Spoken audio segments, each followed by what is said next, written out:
Hey everybody, so I'm back here. I got a new missile type to show off. I don't have all of the renders done or all of the different mechanical parts of it, but I do have what is going to be the early version of the cluster missile. Now this will maybe be in the core mod, but it may still end up being part of an add-on. And the reason for the add-on is just because I want to expand what the cluster missile can do. So for those of you that are familiar with the older versions that we used to have the cluster missile in there, it was removed at one point because the mechanics kind of started falling apart, no longer working the same way they were supposed to. It had some weird glitches and stuff, and then the model stopped functioning on top of that between updating from 1.6 to 1.7 and then from 1.7 to 1.12. So when we went to go kind of keep up with it, we're just like, nah, let's just remove it. It doesn't really do much. Anyways, but I'm going ahead and adding it back here now. So I still got to get a model for it. But it does work. Now, there are some caveats that I want to point out before you guys try to use this when I do release it. You do need to set the target Y level above what you actually want to hit.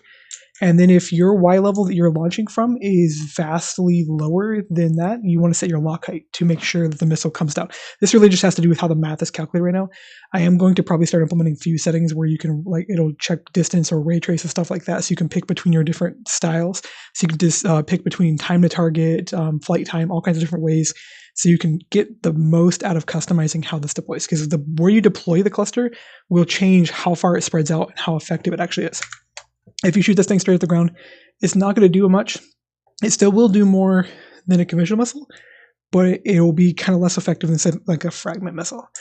So go ahead and launch this for you guys so you can kind of see how it comes down, and then I'll launch it probably at some ground here so you can see how much damage it does. Now, it is using the conventional explosive at the moment. It does have a custom entity that it will deploy. And the entity is customizable how it functions. So we can customize how many of these deploy, how they spread out, all that kind of stuff. But yeah, you can kind of see it spread out from the target.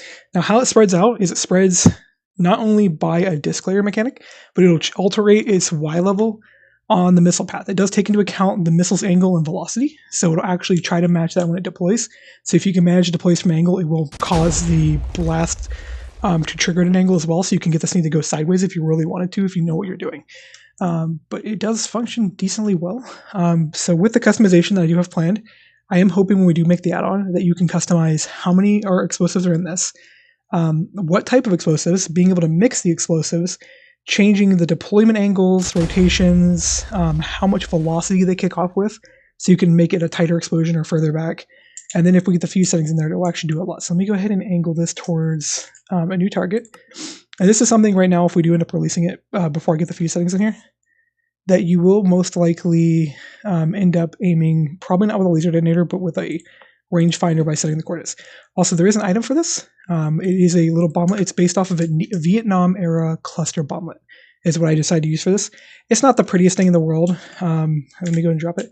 But it does kind of match appropriately what this thing looks like. And let me go find really quickly the original picture for that. I didn't really plan this out all that well. So it is based on this thing. And now this thing would not actually be orange when it's deployed. This is more of a training munition. And it's based on let me find the documentation here, because clearly I'm ill prepared. I managed to luck out and actually find some of the original documentation. This is scanned PDFs of a demolition book that somebody actually has. So it's based on this IDO, which basically the fins act as a stabilizer for it coming down so it lands on the bottom, as well as a drag chute, so it slows down within the bottom cap being an impact on this. These things had a decent probability going off, and they were like fragmentation. They're like anti-personnel. Right now I've got these more designed as HE. One of the mechanics I am probably going to end up implementing, just kind of like to hit home like how clusters work in real life. Clusters have a actually surprisingly high probability of failing.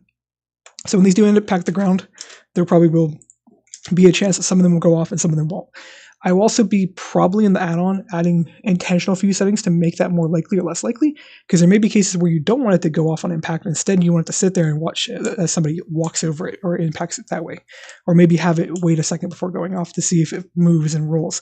I'll probably even be adding bouncing mechanics if we do that, but that's a later thing. Anyways, let me angle at some land I haven't messed up.